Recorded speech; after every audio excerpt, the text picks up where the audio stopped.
So the question is, what are the 3 things that home inspectors look for?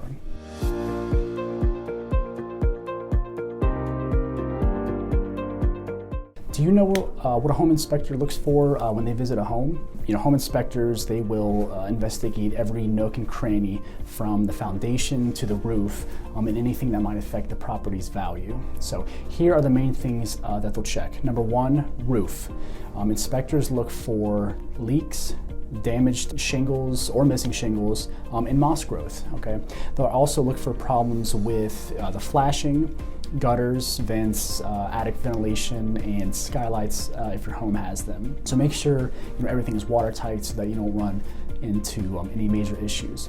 Number 2, structure. The foundation of the home should be solid and it should be able to stand the test of time. So the inspector will usually check for cracks in the foundation or water damage to the siding or supports. And number 3, utilities. Okay, that's going to be the HVAC, your filtration, plumbing, electrical systems. They'll all be thoroughly inspected to make sure they are in working order and they have no safety compromises.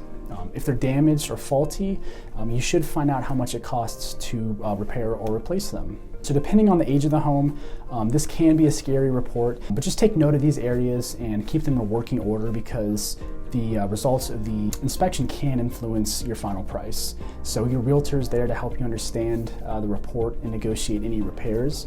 And if you have any questions at all, please feel free to reach out to me by phone or email.